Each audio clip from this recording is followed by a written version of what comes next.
All right, everyone. Thank you for joining us on episode 24 of Bullish. Remember, anything we discuss is not individual stock advice. Past performance is not a guarantee of future results. Stenger Family Office and its clients may hold positions in some of the stocks discussed. For a full disclosure, visit StengerFamilyOffice.com. I'm Sam Hardy. Joining me, as always, is Nick Stenger, sporting this year's Halloween costume, as well as producer O. We are Stenger Family Office for the past 43 years. It has been our mission to deliver clarity and confidence to help secure your financial future. If you want to continue to have us have amazing guests on like Dr. Jeremy Siegel, Bill Baruch, please make sure you go on, like, subscribe, share the show. We have another incredible guest joining us today. He is a 20-year FBI veteran, the #1 FBI agent keynote speaker, as well as an expert on cybercrime and fraud. Jeff Lanza, welcome to Bullish. Thank you, Sam. Happy Welcome to be to the here. show. Thank you. Thanks for being here, Jeff. My I just pleasure. want to say, quick disclosure, I am not really an FBI agent. I'm just part of the deep state. Yeah, we don't want Nick getting locked up. So Impersonation of an FBI agent is a federal crime. But if in this room, I think you're okay. I won't report it to my former colleagues. Well, you were kind of surprised they're selling these on Amazon. Very much so. It's a little shocking. Yeah, it is. Yeah, shocking. nice. It's the exact nice replica. $25. Yeah, it's cool. So, and a hat too. Yes. Don't wear it out of this room. We won't tell. You can wear it. You can wear it trick or treating with your lumberjack, but don't bust down any doors. What do you do in the summer? Because this gets a little hot, by the way. Well, I'll start by just doing a quick bio for you, Jeff. You were a special agent for 20 years, during which you investigated cybercrime, organized crime, human trafficking, and terrorism. You are an award-winning, nationally known speaker whose career as an FBI agent fueled the passion for helping people and organizations, which is what you do now. And have entertained, in 49 states to thousands of people around the globe, including some of our clients that at one point presented at Princeton, Harvard, and you were voted the most popular speaker in the 60-year history of Kansas City's prestigious Plaza Club, and then appear regularly on national TV, CNBC, CNN, The Today Show, Good Morning America, and Fox. And now you're on arguably the biggest show of them all, Bullish, with this guy and myself. I'm just delighted to be here. It's an honor to be invited, spend time with you guys. Appreciate it. So, Jeff, tell us your story. And for all the audience that hasn't heard you before, we've had you out at a couple of different events. You've been phenomenal and highly rated. Give us a little of your background. Yeah, so I'll start way back, and I'm going to fast forward here. But when I was like a teenager, I wanted to be an FBI agent. One day, I worked for my dad in a basically a convenience store that he owned. And I was unloading the papers from the truck that had been delivered. And there was this headline in the New York Post that said $5 million heist at JFK. And I looked at that headline. I'm thinking, well, they didn't rob a business. They didn't rob a bank. The mob robbed an airport. And I'm thinking, and then the FBI was investigating the case. I'm reading on, I'm going, wow, would it be cool to be an FBI agent and investigate the mob and cases like that. So that's what got me interested. That was my initial journey to become an FBI agent. Started at that moment. And then I started from there. I wasn't qualified to get in the FBI when I graduated from college. You have to have work experience and you have to be a certain age. And so I wasn't at that point yet. So I went to graduate school, got an MBA, worked for Xerox for a few years where I got experience in computers. I was in one of their computer divisions. And then the FBI came knocking at my door and said, we want you for your computer background. And so that was, in short, that was my journey to become an FBI agent. What is it like day to day of being an FBI agent? What were you doing on a regular basis? What's the average week look like? The nice thing about being an FBI agent, your day is never the same. And that's kind of what attracted me to it, is that, you show up in the office and there could be, a search warrant that you're going out on, helping other agents with their cases. There could be, a bank robbery that just took place. You're responding to that. Or it could be one of those days where you're just working on your own cases, a white collar crime case that involves an embezzlement, and you're going to the grand jury and testifying about it, and maybe you're meeting with the victims. You could be meeting one day with somebody on the street that's a drug dealer, and the next day you could be meeting with the CEO of a major corporation about a different type of case. So that's what made it so exciting. You were doing something different all the time, and that's what I loved about the job. So talk about your experience with cybercrime. That's obviously what everybody is very interested in, especially nowadays. You saw the CrowdStrike outage. You saw a lot of the problems that have gone on. Some of the world leaders have talked about how a cyber strike is probably our next big thing we got to worry about. How'd you get into cybercrime? Well, I mean, everyone that in every FBI office, you have specialties, right? And I worked, white collar crime, I worked terrorism, I worked organized crime cases for a while, human trafficking. And then I was also on a cybercrime squad for a while. And so that was just to begin when I was working on that squad, it wasn't like it is today. When these major hacks and the countries coming after us, individuals in countries coming after us and our citizens in cyber attacks. So I got involved in that in a little bit. And about the time I retired, there was such a demand for people to stay safe from those types of attacks, and fraud and identity theft. It became a huge issue. And so I was doing a lot of speaking while I worked for the FBI about those topics. And then one day I'm talking to somebody in the financial business, and they go, if you do these speeches for us, we could pay you, and we could send you all over the country to talk to audiences about this, because they kind of liked the message. I said, that sounded pretty good as a retirement job. So after 20 years with the Bureau, I decided I was going to hang it up and start doing public speaking. And it's worked out well, because the crime problems have continued. But I like to think I'm keeping people safe from some of the tricks out there. And if you can do that, you can take away some of the profit from the criminals, and that'll be, make less likely that people will be victimized. Well, and Jeff, one of the things that I think people really like about you is you give them actual actionable insights. Right. You give them, you even give people a couple of handouts of here's what to do. Whereas a lot of things are just high level. You actually tell people, here's what to think about. And I still think twice before I click on links and things like that. I still think twice when I see the dot Russia or wherever the dot .ru. Or you see something that looks kind of spammy, and it makes you think twice after you've gone to one of your presentations. So what are some of the things that you typically tell audiences when you're doing speeches? Well, we'll start with what you just said. I'm really impressed that you remembered all that, because it's been a while since I actually talked in front of one of your audiences. But basically, being careful about links, clicking on links. And most people know that now, but did they know that you can hover over a link to see where it's actually going to send you? Because links can be spoofed to trick us, to make it look like the real thing, like it's your bank that you're going to. And it may look real. It may be, www, the name of your bank.com. You're thinking, that looks like the right thing, but it could be spoofed to trick us. So they're putting up a different address. And then if you hover over it with your mouse, you'll see what the site you'll really be sent to. And the one example you're talking about, it did have Russia in there. You hovered and it revealed this weird looking, janky looking site, bunch of weird letters, and a .ru in there. Anytime you see that in a web address, it indicates that website is hosted in a foreign country, and whatever the code is, the internet code, in that case, it was Russia. So it was a true example. And I bring the real examples in to show people, that it's this is what's happening out there. And I'm not, I don't give speeches with bullet point, and talk about the threat and the threat landscape. Nobody cares about, in general. They want to know what they can do to stay safe, what to look for. So the link is one thing.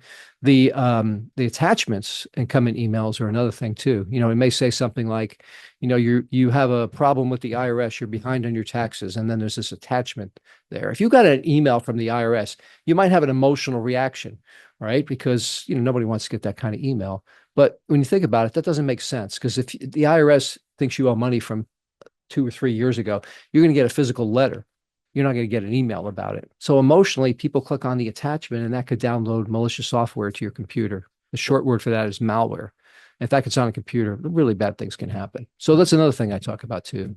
Well, and I feel like one too that I've been getting a lot recently is I'll get a text message that says, we tried delivering your package, click on this link, or I always click on them. Is that bad? You're saying don't do that. Okay, so that's another thing I talk about is you miss packages. If you weren't expecting a package, you can't miss a package. So I like to tell people anything in a text message that says you either won something or you missed something, or there's 2 words that are big red flags for fraud, and that is gift cards. If somebody tells you in a text message that you can get a gift card by clicking on this link, or you want a gift card, it's a fraud. And what they're trying to do is get you to give personal information in response to that. I'll give you a specific example in a minute, but if you are expecting a package, the post office, whatever the delivery service is, you can go to their website and track it. You got a tracking number from wherever you ordered it from. So don't click on those links. And they also validate your cell phone number, and then they'll put you on more lists. You'll get more spam text like that. The one that's going around now that's affecting a lot of people is you want an emergency kit for your car from AAA.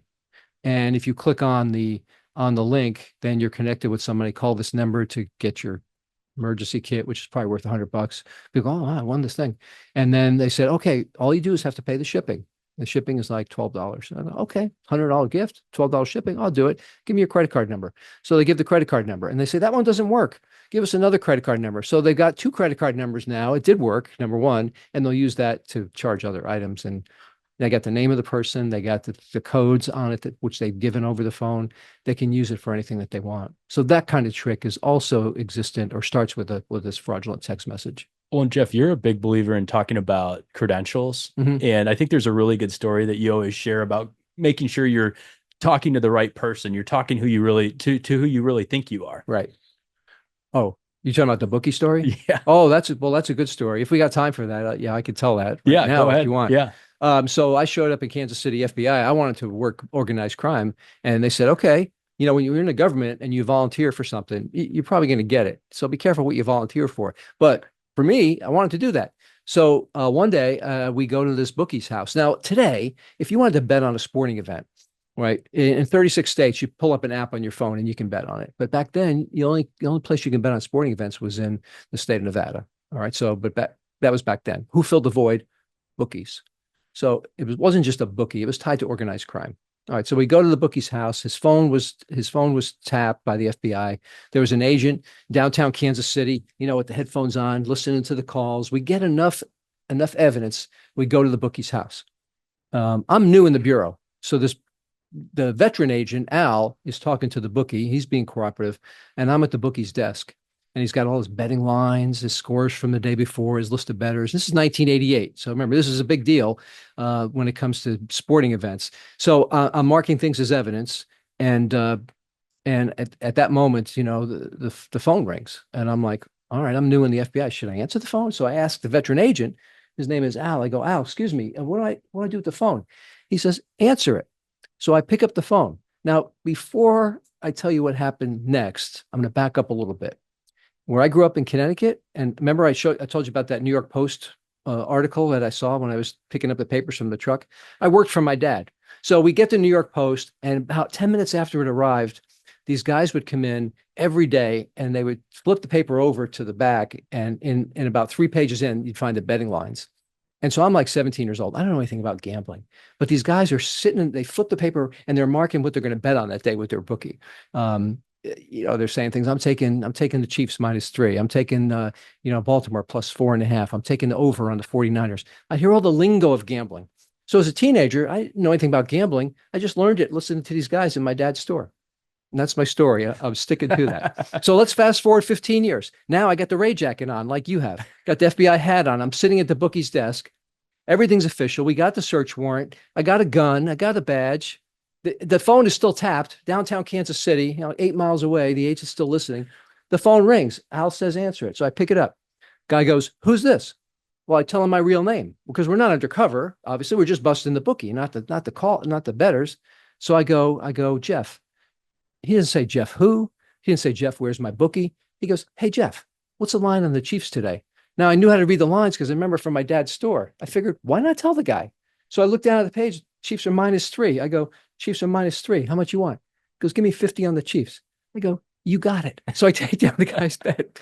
Now I hang up the phone. My hand is literally still on the receiver. That's an old term for you. But anyway, it rings again. Another caller. Hey, Jeff, what's the over on the Vikings? Now, I knew about overs and unders in a game. You go over or under to win your bet, total points in the game. And he goes, what's the over under? I go, it's 44-45. How much you want? He goes, give me 75 on the over. I go, you got it. So I take down his bet. Now, that's going on for a while, and it's approaching noon Central Time. Kickoff time in the NFL is approaching, and a guy calls up, and he wants to do a parlay bet. Now, I knew about parlays. You can do a 2-team parlay, you can do a 3-team parlay, but you got to win all the bets in your parlay. And if you do, you get odds on your wager. The caller forgot what the odds were on a 2-team parlay. So he goes, hey, Jeff, I want to do a 2-team parlay. I forget. What are the odds on that? I go, I remember from my dad's store. They talked about parlays. I go, 2-team parlay pays 12-5. I mean, who doesn't know that? So I ask him, how much you bet? And he goes, 100. Okay. I go, pays 120. You got to win both games. He goes, all right, give me Yankees, Jets, 2-team parlay. I go, bad bets, but you got it. All right. So that goes on for a while. And so one guy calls up and he is so loose with his information. He didn't care. He just wanted to get paid if he won. He goes, hey, Jeff, I don't know you, but I get paid on Tuesday. Are you still paying? I go, yeah, Well, I mean, what's I going to do? I go, yeah, we'll pay it. Don't worry. We'll pay it. So he gives me his first name, last name, and address, but he spells it out one letter at a time to make sure we had it right. So he'd be paid on Tuesday. He goes, Mike Smith, SMITH, 333 Maple, MAPLE, Kansas City, Missouri, 64105. You're still coming by on Tuesday, right? I go, oh yeah, Mike, we'll be by. Don't you worry. And the only person of all the stuff is going on, the only person who's questioning the fact that some strange guy named Jeff is answering the phone, taking bets, there's only one person, and that person is the FBI agent downtown Kansas City who's listening to the phone. He's going, wait a second, 2 agents go in there, they take out this bookie, and now some other bookie named Jeff is answering the phone. Anyway, so finally somebody calls up, and here's the if there's a lesson in the story, this is it. Be careful in giving information to people you don't know who you're talking to. So he calls up, and he's a smart guy. He goes, Jeff, wait a second. Wait, Jeff who? So I tell him the truth. I'm not undercover. I tell him, I go, Jeff with the FBI. And I expect I'm going to hear click. He didn't hang up. He starts cracking up. Jeff with the FBI. That's a good one. Answer the bookie's phone. I love that. That's real funny. Jeff with the FBI. Yeah, good one. Hey, Jeff with the FBI. Give me 50 on the Chiefs. I learned how to take bets that day, and also about keeping people safe from giving information to others, so they don't know who they're talking to. That's a fantastic story. By the way, what's going on with these grandparent scams? That's a big one. Yeah, and it's really sad because it goes underreported because people are so embarrassed that it happened to them. Yeah, actually, almost happened to my grandpa, and he at the last second he called my dad. Mm-hmm. He said, "Is Nick okay? I've got somebody on the phone here saying that he's not okay. He needs you to send him thousands of dollars." Yeah, and they actually had him go to a Jewel Osco where they have this, which is a grocery store around here, and go to a display of all these gift cards, and he was going to read off all these gift card numbers over the phone. Yeah, I know. So people don't want to admit they've been scammed, and so it is an underreported crime. It's about $350 million that was reported to the FBI last year, and those type of scams. So that's, you figure, about 2/3 of it's not reported. Wow. So figure how much is really lost. Yeah. So there's a couple of ways they do it. They call up and they say, they look up on Facebook, they find people and they find their relations, grandparents, and they find the number, they call them up or pick a number out of the phone book and just say, hey, this is your grandson or granddaughter. I'm in trouble. I've been arrested. I've been in a car accident. I've been kidnapped. I need money. Don't tell my parents, because if you do, it's going to be worse for me. So just please just send some money, and then go to a place, physically buy gift cards in a store, $500 gift cards. I mean, who sells them that without saying, sir, what are you using this for? No, I can't tell you. I've been told not to tell you, that kind of stuff. Or they can, over the phone, they can buy them like on Amazon, not over the phone, but on the computer while you're talking to somebody. Just go to Amazon's website with your credit card, buy gift cards. So that's the way the money is transmitted to people. Sometimes they'll ask for cash and basically in an envelope, drop it off at a certain location, and then your grandson will be safe. So what I tell people, first of all, if you get a call like that, it's very unlikely that your grandchild is in trouble. Just hang up the phone, call them at a number to be for them, to make sure they're really in trouble. You'll have plenty of time to help them if they are really in trouble. Chances are they're not. Also have a code word in the family. So, these criminals can learn a lot about people on Facebook and other social media, but they don't know the code word. So, Jimmy, if this is really you, give me the code word that we've agreed upon. They hang up the phone. They don't know the code word. And because you're using AI now to make voices sound a lot better, they can actually take a voice of a kid on TikTok, put it in an AI program, and tell it to say anything they want. So, Grandpa, I'm in trouble. It really sounds like the kid, so it's even more convincing. But that code word is the key. If they have that, it'll be less likely that they'll be victimized. What are the other AI things that criminals are using? Because obviously, the guys doing the cybersecurity protection, they've got to be one step ahead of the criminals, you would hope. Right. But what are some of the other AI related scams you're seeing? Okay, so I also talk about business cybercrime prevention, and one of the things they're doing at a business level is they're sending like emails to people that have the authority to wire money, acting like there's someone above them in the food chain. So let's just take an example. CEO sends an email to the CFO. I'm in China. I'm in Bulgaria. I'm in somewhere, and maybe they actually are there, and they know about it because it's been publicized. So the criminal goes, acting like they're the CEO. I need money sent to this address, this bank account, and don't tell anybody about it. It's a secret negotiation. I can't tell you how many times it's happened to people. Millions and millions of dollars has been sent, but the AI comes in where they are taking like CEOs' writings. in annual reports and other places where CEOs publish, letters to their stockholders and things like that. They're running it through an AI program and saying, here's what I want you to say in that type of language. So try to mimic this writing style and put it in an email. So now the CFO gets it. Yeah, this really sounds like him because he writes like that or she writes like that. So I think it's real. And he said not to call, so I'm not going to call. It doesn't seem like stupid. Wow. Who doesn't call?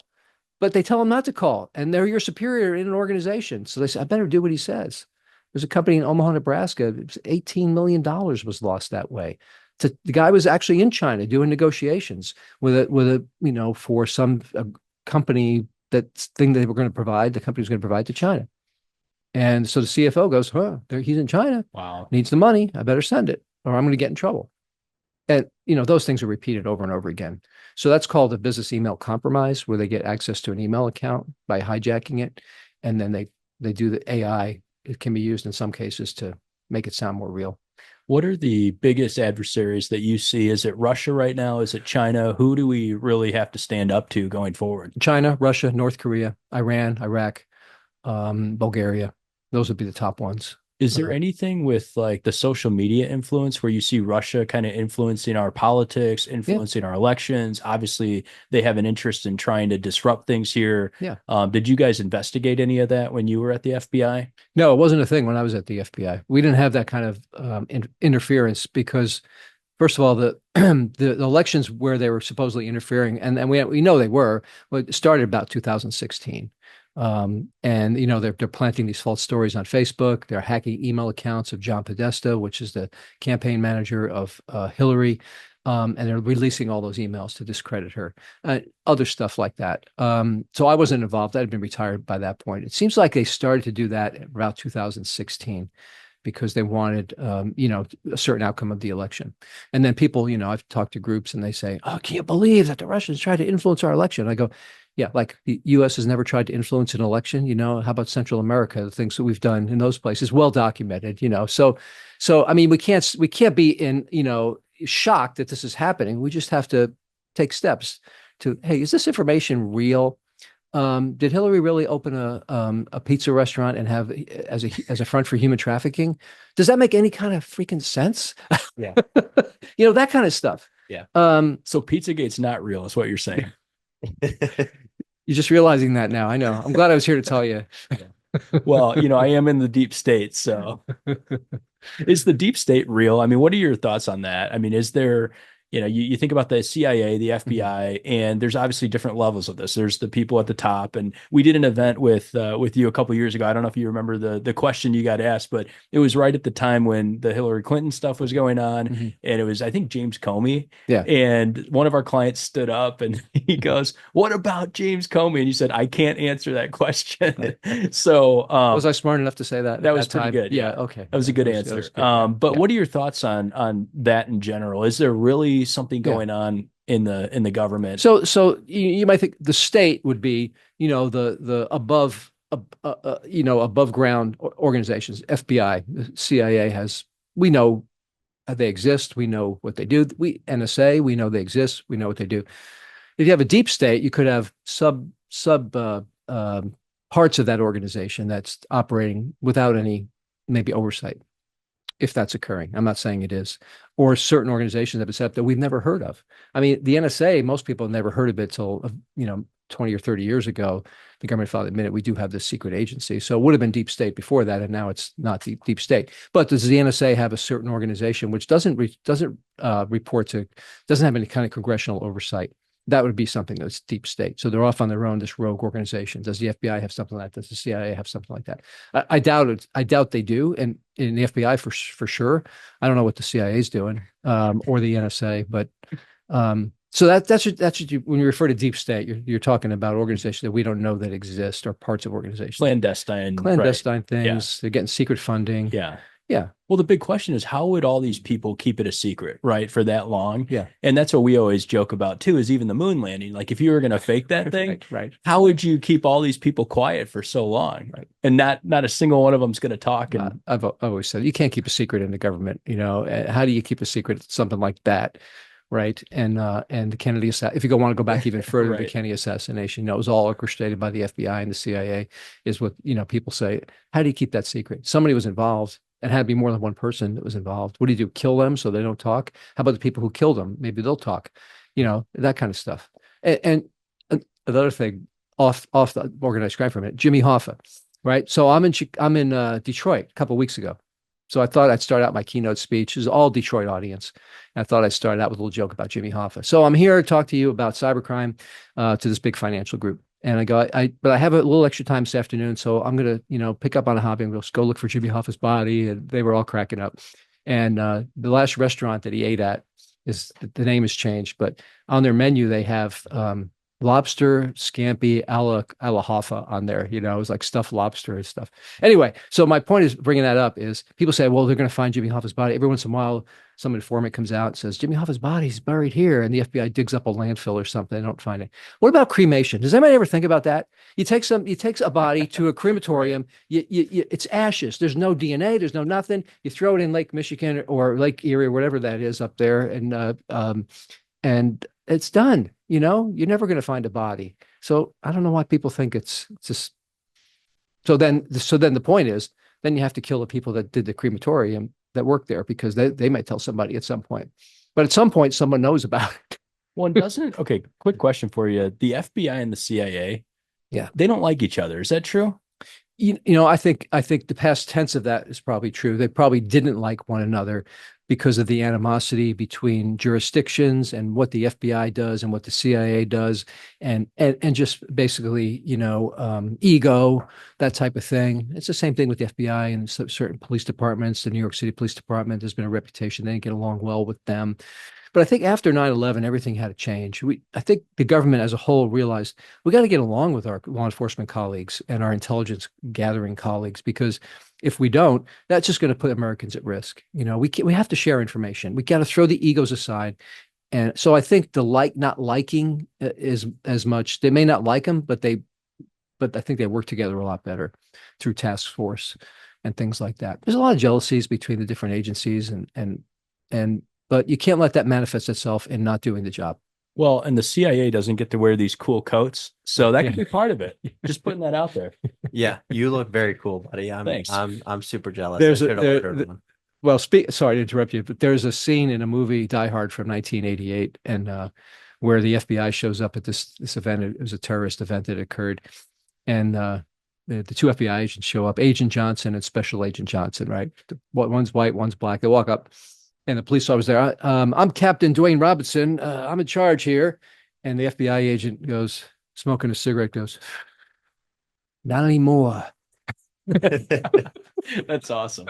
Well, I was going to say, I feel like that's usually where I would see the animosity is between the FBI and local. It's like any movie you watch, the FBI shows up and they're like, all right, how do we get these guys out of here? This is our crime scene. The John Gotti case, they didn't work together at all. I mean, they were both working similar investigations to try to get a bug in John Gotti's headquarters. I mean, the FBI is doing one thing, the police are doing something else, and it just didn't work out. And finally, I think they worked together and they were able to get a bug in there and a lamp.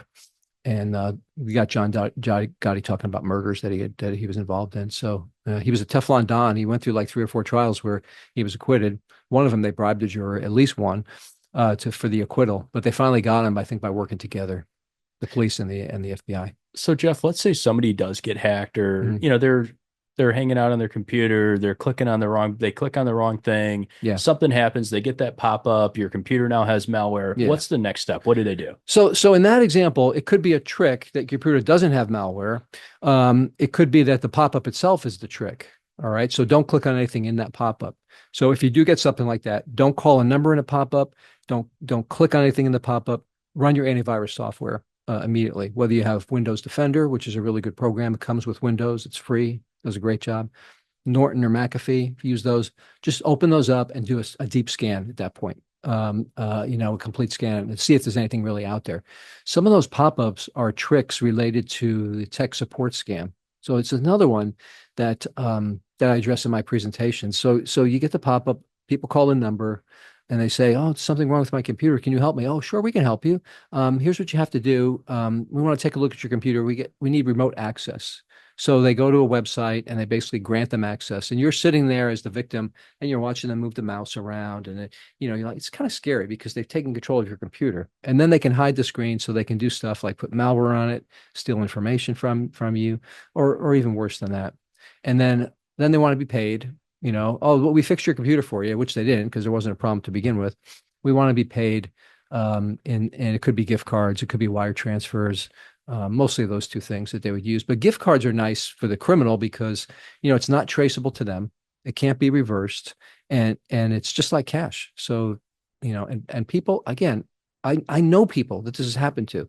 These are well-educated people that had really, really good jobs, and they're not dumb, right? So they get a pop-up and they are emotionally convinced to go to the store and buy gift cards and to fix this problem on their computer, which could lead the criminals to get access to your bank account. See, there's always that next step. It's not just you have a problem, it's going to get worse unless you address this right away. People putting money in envelopes and having Federal Express pick it up and don't make sure you don't tell Federal Express what it's for if they ask you. Make sure you put the envelope inside so they can't see that it's cash. Like they direct them specifically and tell them what to say when they go to a bank as well. Wow. Yeah. So don't you think it sounds like most cybersecurity problems are self-inflicted, right? It's clicking on the wrong thing. Yeah. It's not verifying people's credentials. Is there anything else that you would say that we, bring upon ourselves with little mistakes? Well, it's not always self-inflicted. I mean, yeah, we do make mistakes, but sometimes the mistakes are the tricks are very sophisticated. And at any given time, someone can be tricked. It doesn't matter how smart you are, how educated you are. What they're trying to do is use emotions to overcome logic and common sense. Something emotional is happening. And so, to the extent that it's self-inflicted, we clicked in the wrong place, but some of the tricks are really good. And, anybody could be victimized. But when I talk in my presentations, I use an example about how common sense is so important, right? To make sure don't let emotions overcome logic and common sense. So it's another mob story. I show up in Kansas City. I'm working a mob case. I go in a room. We have a wiretap on a mobster's phone. So we put the headphones on. I'm sitting in this room. Guy's name is Tony. Now, Tony gets a call from Joe. As we listen to the call, it goes like this. Tony says, Joe, I'm really glad you called. And Joe goes, yeah, why? Tony goes, I got a little problem. I think the FBI is tapping my phone. And Joe goes, well, what are you going to do about it? Tony goes, well, I got a new number. So lacking any common sense, Joe goes, okay, good. Give me the number. Now, Tony gets a little common sense. He says, I better not give it to you on the phone. I'll meet you for lunch. I'll give it to you then. Joe says, well, I can't meet you for lunch. Tony says, okay, I'll give it to you now on the phone, but I'll give it to you backwards. So he gave him the 7 digits in reverse order. What did the FBI do? We got our best cryptologists on that one right away. We had the number decoded. It only took us 6 months to decode the number with the powerful computers we had. But I use that example, and the audience laughs and laughs, and they go, yeah, that's pretty good. I go, but think about, how important common sense is in everyday life. When it comes to preventing fraud, it's important too, because criminals are trying to manipulate us. The scary emails you get, the scary texts, the missed packages, kids in trouble, all those things, they change the way we think. We can't assess risk as easily because we're using emotions to drive our behavior. The other thing people use is greed. You won a lottery. How'd you win a lottery that you didn't enter? And you have to pay thousands in advance to get the lottery winnings. Does that make any kind of sense? There was another one where the FBI was locking up people's computers. Actually, like you have the jacket on, it had the FBI logo. The blue and the seal, the blue and red and seal, really nice seal in the email. And it was a pop-up, actually. Pop-up comes up. The FBI has locked up your computer, but you can get out of it by paying a $200 gift card. Do you think the FBI is locking people's computers and asking for gift cards to unlock them? Really? When I worked for the FBI, I only asked for cash to unlock computers. It had to be small bills and non-sequential serial numbers in an envelope tucked under a bridge. That was my MO. That's smart. When I worked for, it was. It worked very well for a while.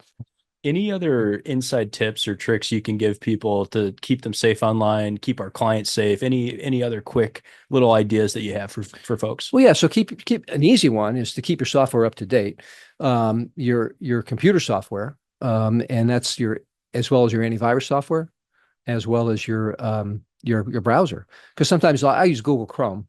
And so sometimes in Google Chrome, it says new Chrome available, or it says update available, and Safari, Firefox, same thing. So that serves as a perimeter of security because Chrome doesn't want me to go to bad sites, right? And they'll say, this is a known deceptive site. Well, they know about them because they track them. And they know if you're not updating your software, you're not getting that information that they have tracked. So everything should be kept up to date. That's important too. And just utilizing common sense. And then the other thing is passwords. So passwords are a gigantic pain in the butt, right? No one likes passwords. And we have to open up an account for anything you do, right? You want to hold your mail, you're going on vacation, you got to get an account at USPS.com. All right, so you need a strong password. What strong password am I going to use? Well, I like this one I use for this other account. I'm just going to use that one. That's what you don't want to do, because if they hack it, in one place, they can use it in other places too. So think about using like passphrases instead of passwords, and make them unique to some aspect of that site, like Amazon, for example. What's unique about Amazon? Well, they have free delivery, right? Used to be like 2 days, and now it's like 1 day with Prime.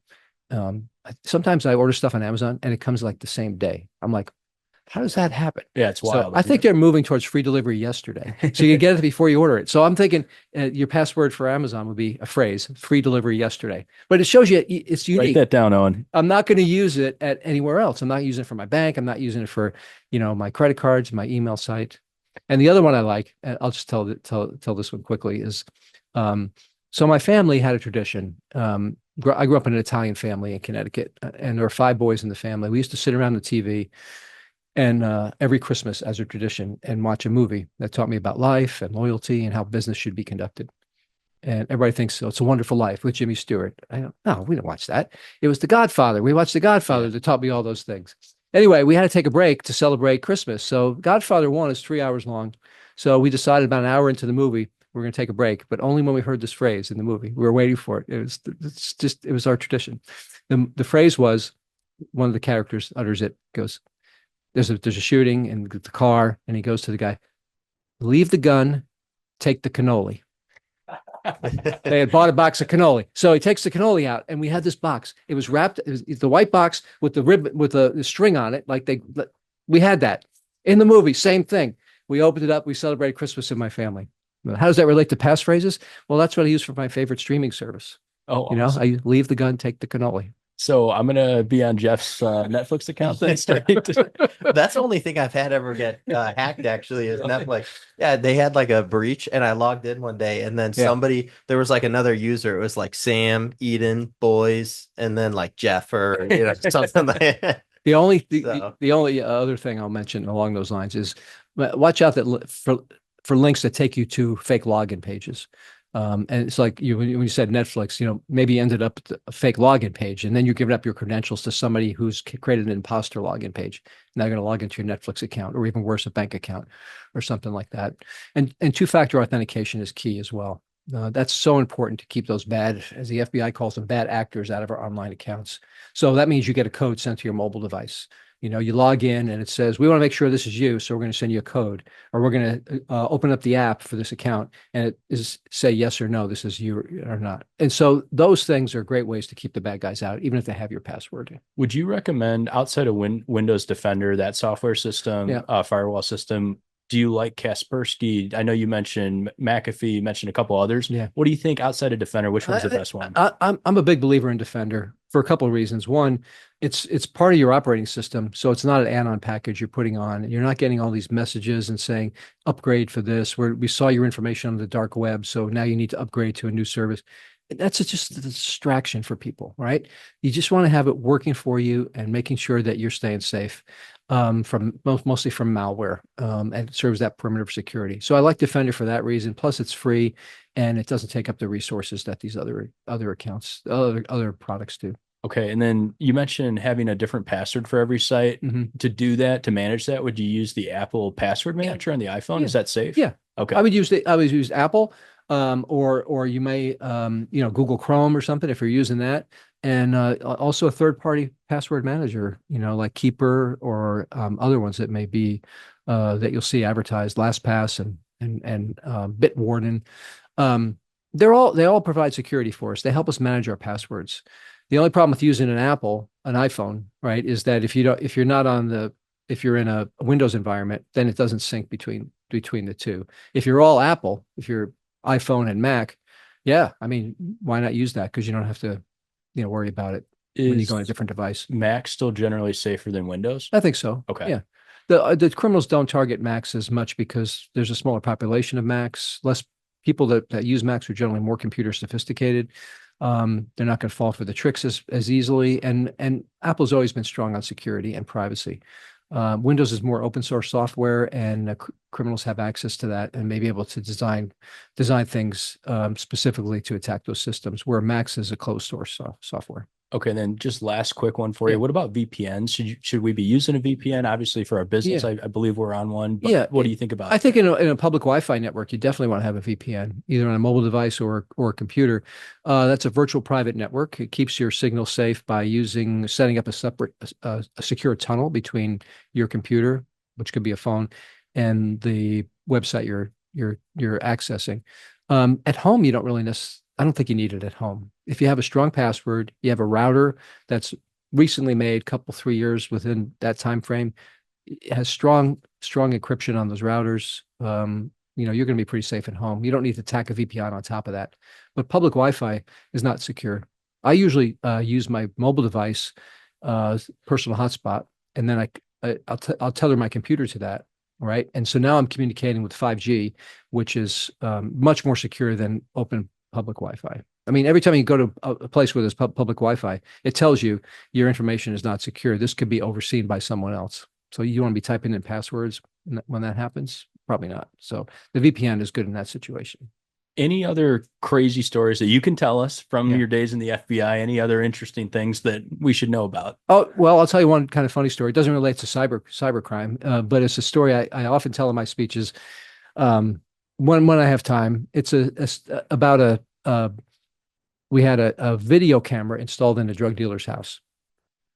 So we learned about the activities through an informant that they were dealing drugs out of this house in the Kansas City area.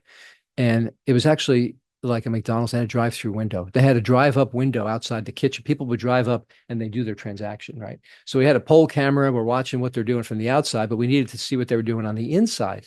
So we got a search warrant from the federal court. We go in there, install the camera, and it's transmitting signals, just plain old VHF, signals back to the FBI office in Kansas City, about 10 miles away.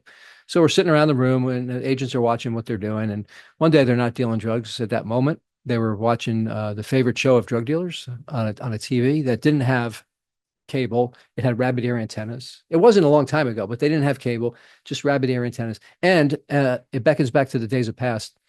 It was a sad day in our lives when we actually had to get up off the couch to change the channel on the TV, right? They had no remote control. So these guys are sitting around watching the favorite show of drug dealers. And what do you think that is? Everybody guesses. Well, I was going to guess Breaking Bad, but if it's back in the day, then, not Seinfeld. No, not at all. Breaking Jerry Bad, Springer. everybody says cops, and it's not cops. It's Jerry Springer. And so they're watching Jerry Springer. There you go. They're watching Jerry Springer, and we're watching them watch Jerry Springer. So one of the drug dealers gets up off the couch, decides he wants to change the channel because there's no remote control. He touches the TV, and the TV moves a little bit, and the antenna on top of the TV, those rabbit ear antennas start to shift, and all of a sudden, inexplicably, the antenna starts picking up the signal from our hidden video camera. So now they see themselves on TV. And we're still watching them because our camera's still working, and we're like, oh my God, these guys, the whole deal is blown. Because they've seen themselves on TV, they can figure out there's a wire. Well, they saw the problem really simply. See yourself on TV? No big deal. You take a blanket and you put it over the TV so you no longer can see yourself on TV. So they covered the TV with a blanket. So now we're like, what could possibly happen now? It's like out of a 70s situation comedy, right about that time, the main target, the ringleader walks in, and and we go, oh my God, the main guy's coming in, and he walks in. And he didn't know anything was happening about the TV. So he sees the blanket on the TV and he says, hey, why is there a blanket on the TV? Which I thought was an appropriate question. Yeah. And they go, well, we were watching Jerry Springer and then we were on TV. No, you weren't. Yes, we were. You've been using too many of your own drugs. You weren't on TV. Yeah, we were. We'll show you. So they walk over to the TV. They whip off the blanket to show them. The TV moves. The antenna shifts. At the instant the blanket comes off, it switches back to the signal to Jerry Springer. And the guy's like, that's Jerry Springer on TV. We swear to God, we were just on there. We swear. So they're still talking about that in prison today. Never get high on your own supply, right? Yeah.